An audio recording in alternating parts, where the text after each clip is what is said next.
कभी मंदिर में माथा टेकते हुए आपको ये ख्याल आया है कि शायद आप परेशानियों से घिरे हुए हैं क्योंकि यही ईश्वर की इच्छा है? क्या खुशहाली और सफलता पाने की चाह रखना गलत है? प्रसिद्ध लेखक डॉक्टर जोसेफ मर्फी आपको इस सवाल का एक चौंकाने वाला जवाब देते हैं। उनकी बातों में जानने को मिलता है कि ईश्वर की असली मंशा शायद ही वह हो जो हम आम तौर पर सोचते हैं। आज के वीडियो में हम जानेंगे कि ईश्वर हमारे लिए वास्तव में क्या चाहता है और कैसे हम अपने अवचेतन मन की मदद से उसे पा सकते हैं। इसीलिए वीडियो में लास्ट तक बने रहिएगा। और हाँ, अगर आप चैनल पर नए हैं तो चैनल को सब्सक्राइब करना ना भूलें। हम आगे भी ऐसी ही वीडियोस लेकर आते रहेंगे। तो चलिए आज की वीडियो को शुरू करते हैं। दोस्तों, आप जानते हैं प्रकृति अपने आप में ही एक चमत्कार है। एक छोटा सा बीज किस तरह से पेड़ बन जाता है, हमारा शरीर कैसे अपने आप ठीक हो जाता है, घाव भर लेता है, ये सब उस दिव्य चेतना का ही प्रमाण है जिसे हम ईश्वर कहते हैं। डॉक्टर मर्फी कहते हैं कि ईश्वर की इच्छा जीवन के सतत प्रवाह और उसकी निरंतर अभिव्यक्ति है। यह वह शक्ति है जो हर चीज को जन्म देती है, उसे बनाए रखती है और उसका विकास करती है। ठीक वैसे ही जैसे बीज का स्वाभाविक धर्म है पेड़ बनना, वैसे ही ईश्वर की इच्छा हमारे जीवन में पूर्णता, खुशहाली और सफलता को जन्म देना है। आइए इसे एक उदाहरण से समझते हैं। मान लीजिए आपका स्वास्थ्य खराब है। आप डॉक्टर के पास जाते हैं, इलाज कराते हैं और ठीक भी हो जाते हैं। अब सवाल है कि आपका ठीक होना किसकी इच्छा थी? आपकी इच्छा, डॉक्टर की इच्छा या ईश्वर की इच्छा? दरअसल ये तीनों ही इच्छाएं एक दूसरे से जुड़ी हुई हैं। आपकी बीमारी से मुक्त होने की इच्छा, डॉक्टर की आपका ठीक इलाज करने की इच्छा और अंततः ईश्वर की इच्छा कि आप स्वस्थ रहें। ईश्वर ने ही हमारे शरीर में वह दिव्य शक्ति यानी हीलिंग पावर रखी है जो हमें ठीक कर सकती है। इसी तरह जब हम अपने जीवन में सफलता, खुशहाली और शांति की कामना करते हैं तो वह भी ईश्वर की ही इच्छा है। वह चाहता है कि हम अपने जीवन में पूर्ण क्षमता से विकसित हों और खुश रहें। लेकिन कभी-कभी हमारी अपनी नकारात्मक सोच और गलत विश्वास ईश्वर की इच्छा को बाधित कर देते हैं। मान लीजिए आप सोचते रहते हैं कि मुझे कभी सफलता नहीं मिलेगी। यह आपका एक अवचेतन विश्वास बन जाता है और परिणाम स्वरूप वही होता है जिसका आप डर रखते थे। डॉक्टर मर्फी हमें सचेतन मन और अचेतन मन के बीच के संबंध के बारे में बताते हैं। हमारा सचेतन मन वो है जिससे हम सोचते हैं, योजना बनाते हैं, लेकिन हमारे भीतर एक अवचेतन मन भी होता है जो हमारे विचारों, भावनाओं और विश्वासों का भंडार है। यही अवचेतन मन हमारे जीवन को बहुत हद तक प्रभावित करता है। इसीलिए ईश्वर की इच्छा को साकार करने के लिए जरूरी है कि हम अपने अवचेतन मन में सकारात्मक विश्वासों को भरें, बार बार अपने लक्ष्यों को दोहराएं, सकारात्मक पुष्टि वाक्यों का प्रयोग करें जिन्हें हम अफर्मेशंस भी कहते हैं, और यह दृढ़ विश्वास रखें कि हम सफल होंगे। उदाहरण के लिए आप कह सकते हैं, मैं स्वस्थ हूँ, मैं खुश हूँ, मैं सफल हूँ। ये अफर्मेशंस यानी सकारात्मक पुष्टि वाक्य आपके अवचेतन मन में प्रवेश करके ईश्वर की इच्छा के अनुरूप आपके जीवन को बनाने में सहायक होते हैं। डॉक्टर मर्फी कई वास्तविक जीवन के उदाहरणों का हवाला देते हैं जहां लोगों ने सकारात्मक सोच और दृढ़ विश्वास के बल पर अपनी बीमारी को दूर किया, आर्थिक तंगी से निकले और मनचाही सफलता हासिल की। मान लीजिए एक व्यक्ति को गंभीर बीमारी है, डॉक्टरों ने भी जवाब दे दिया है, लेकिन वो व्यक्ति हार नहीं मानता। वह ईश्वर की उस दिव्य शक्ति में और अपने ठीक होने की इच्छा में दृढ़ विश्वास रखता है।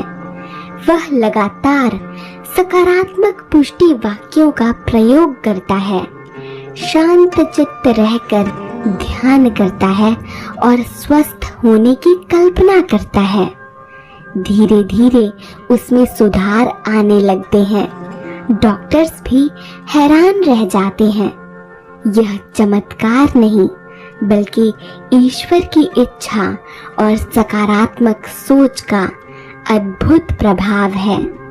ईश्वर की इच्छा को समझने का एक और महत्वपूर्ण पहलू है कर्म का सिद्धांत।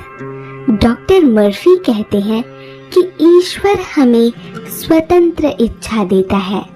हम यह चुन सकते हैं कि कैसे जीना चाहते हैं, हम कैसे सोचना चाहते हैं और क्या कर्म करना चाहते हैं। हमारे कर्म ही हमारे भविष्य को तय करते हैं। अच्छे कर्म करने से हमें सुखद परिणाम मिलते हैं और बुरे कर्मों के फल स्वरूप हमें दुख भोगना पड़ता है। ईश्वर यहाँ दंड देने वाला कोई तानाशाह नहीं है, बल्कि वह एक न्यायप्रिय शक्ति है जो यह सुनिश्चित करती है कि कर्म का फल हमें अवश्य मिले। इसीलिए ईश्वर की इच्छा को साकार करने के लिए हमें सकारात्मक कर्म करने चाहिए, दूसरों की मदद करें, दयालु बने, सत्य बोलें और ईमानदारी से जिएं। ये सकारात्मक कर्म न सिर्फ आपको खुशी देंगे, बल्कि ईश्वर की इच्छा के अनुरूप आपका जीवन भी संवारेंगे। हालांकि कभी कभी हमें कठिन परिस्थितियों का सामना करना पड़ता है। ऐसे समय में यह सवाल उठता है कि क्या यह ईश्वर की इच्छा है? डॉक्टर मर्फी कहते हैं कि कठिनाइयां और चुनौतियां भी ईश्वर की ही एक महान योजना का हिस्सा हो सकती हैं। मान लीजिए आप किसी परीक्षा में फेल हो जाते हैं। यह आपके लिए दुखदाई जरूर है, लेकिन यह आपको और मेहनत करने और सफलता पाने का मौका देता है। ये चुनौतियां हमें मजबूत बनाती हैं और हमारे विकास में सहायक होती हैं। इसीलिए कठिनाइयों का सामना करते समय निराश न हो, ईश्वर पर भरोसा रखें और यह विश्वास करें कि वह आपके सर्वोत्तम के लिए ही कार्य कर रहा है। हर कठिनाई के बाद एक नई शुरुआत भी होती है। अंत में डॉक्टर मर्फी हमें ईश्वर से प्रार्थना करने के महत्व को भी याद दिलाते हैं। प्रार्थना के जरिए हम ईश्वर से जुड़ते हैं और उसे अपनी इच्छाओं से अवगत कराते हैं। लेकिन प्रार्थना सिर्फ मांगना नहीं है, बल्कि यह आत्मसमर्पण और विश्वास का भाव भी है। ईश्वर से अपनी इच्छाएं व्यक्त करें, लेकिन साथ ही यह विश्वास भी रखें कि वह आपके सर्वोत्तम के लिए ही निर्णय लेगा। प्रार्थना के साथ कृतज्ञता का भाव भी रखें। उन चीजों के लिए शुक्रिया अदा करें जो आपके पास हैं। ईश्वर की इच्छा को समझना और उसका अनुसरण करना ही सच्ची सफलता का मार्ग है। सकारात्मक सोच, सकारात्मक कर्म, दृढ़ विश्वास और प्रार्थना के जरिए हम ईश्वर की इच्छा के अनुरूप अपना जीवन सार्थक बना सकते हैं। दोस्तों, डॉक्टर मर्फी इस बात पर भी जोर देते हैं कि ईश्वर की इच्छा को समझने में हमारे अंतर्ज्ञान यानी अंतरात्मा की आवाज की अहम भूमिका होती है। कभी कभी हमें कोई अचानक विचार आता है, कोई आहट मिलती है या फिर दिल में कोई अजीब सी अनुभूति होती है। ये सब हमारे अवचेतन मन के संकेत हो सकते हैं जो हमें ईश्वर की इच्छा से अवगत करा रहे हैं। उदाहरण के लिए, आप किसी रास्ते पर जा रहे हैं और अचानक आपको दूसरी तरफ जाने का मन करता है। मान लीजिए आप वही रास्ता चुन लेते हैं जो आपका दिमाग कह रहा है, लेकिन उस रास्ते पर कोई दुर्घटना हो जाती है। वहीं दूसरी तरफ से जाने पर आप सुरक्षित बच जाते हैं। ऐसा इसीलिए हुआ क्योंकि आपके अंतर्ज्ञान ने आपको सही दिशा दिखाई थी। यह अंतर्ज्ञान ही ईश्वर की इच्छा का एक सूक्ष्म संकेत हो सकता है। इसीलिए अपने अंतर्ज्ञान को नजरअंदाज न करें। ध्यान लगाएं, शांत चित्त रहें और उस आवाज को सुनने की कोशिश करें जो आपको सही रास्ते पर ले जा सके। डॉक्टर मर्फी की इच्छा को बहुतायत यानी अधिकता से भी जोड़ते हैं। उनका मानना है कि ईश्वर चाहता है कि हम सब सुखी, समृद्ध और आनंदित जीवन जिएं। ब्रह्मांड में हमारे लिए सब कुछ पर्याप्त मात्रा में मौजूद है। पैसा, प्यार, सफलता, खुशी, ये सब ईश्वर की दिव्य कृपा का ही हिस्सा है। लेकिन कभी कभी हमारी कमी की भावना ईश्वर की इस बहुतायत को रोक देती है। मान लीजिए आप सोचते रहते हैं कि आपके पास पर्याप्त मात्रा में पैसा नहीं है। यह आपका एक अवचेतन विश्वास बन जाता है और परिणाम स्वरूप वही होता है जिसका आप डर रखते थे। इसके विपरीत, यदि आप ईश्वर की कृपा में विश्वास रखते हैं और अपने जीवन में प्रचुरता को आमंत्रित करते हैं, बहुतायत को आमंत्रित करते हैं, तो ब्रह्मांड आपके लिए रास्ते खोलता है। सकारात्मक पुष्टि वाक्यों का प्रयोग करें, जैसे कि मैं समृद्ध हूँ, मेरे पास मेरी जरूरतों को पूरा करने के लिए पर्याप्त पैसा है। आभार व्यक्त करें उन चीजों के लिए जो आपके पास पहले से ही हैं। दान पुण्य करें और दूसरों की मदद के लिए हमेशा तत्पर रहें। ये सकारात्मक कर्म ब्रह्मांड में बहुतायत की ऊर्जा का संचार करते हैं और आपके जीवन में समृद्धि लाते हैं। दोस्तों, हमारे जीवन में रिश्तों का बहुत महत्व होता है। अच्छे और सकारात्मक रिश्ते खुशी और सफलता का आधार बनते हैं। तो क्या ईश्वर की इच्छा हमारे रिश्तों को भी प्रभावित करती है? डॉक्टर मर्फी का कहना है कि ईश्वर चाहता है कि हमारे रिश्ते प्यार, सम्मान और समझ पर आधारित हों। वह हमें सच्चे और मजबूत रिश्ते बनाने में सहायता करता है। यदि आप अपने किसी रिश्ते में परेशानी का सामना कर रहे हैं, तो ईश्वर से प्रार्थना करें। ईश्वर से मार्गदर्शन मांगें कि आप उस रिश्ते को कैसे सुधार सकते हैं। क्षमा का भाव रखें, दूसरों की भावनाओं को समझें और सकारात्मक संवाद स्थापित करने का प्रयास करें। ईश्वर की इच्छा के अनुरूप चलते हुए आप अपने रिश्तों में प्यार, सामंजस्य और खुशी ला सकते हैं। दोस्तों, ईश्वर को क्षमा से भी जोड़ा गया है। आपने महसूस किया होगा कि कभी-कभी हमारी राहों में रुकावटें इसीलिए आती हैं क्योंकि हमने अतीत में किसी को माफ नहीं किया है। मन में रखी गई नकारात्मक भावनाएं ईश्वर की दिव्य ऊर्जा के प्रवाह को रोक देती हैं। इसीलिए ईश्वर की इच्छा को साकार करने के लिए जरूरी है कि हम क्षमा का भाव रखें। उन लोगों को क्षमा करें जिन्होंने आपको चोट पहुंचाई है।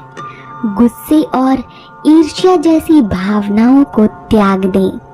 जब आप क्षमा करते हैं ना, तो आप न सिर्फ दूसरों को मुक्त करते हैं बल्कि खुद को भी मुक्त कर लेते हैं।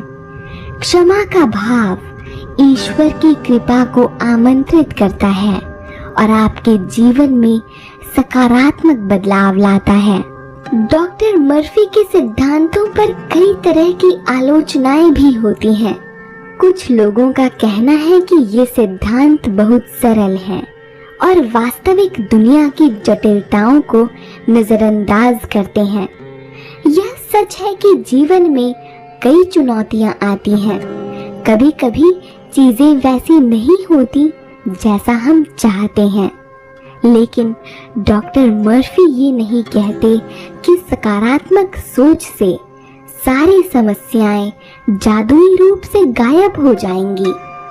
उनका कहना है कि सकारात्मक सोच और ईश्वर की इच्छा के अनुरूप चलने से हम कठिनाइयों का सामना करने की शक्ति पाते हैं। हम परिस्थितियों को नियंत्रित नहीं कर सकते, लेकिन हम अपनी प्रतिक्रियाओं को नियंत्रित कर सकते हैं।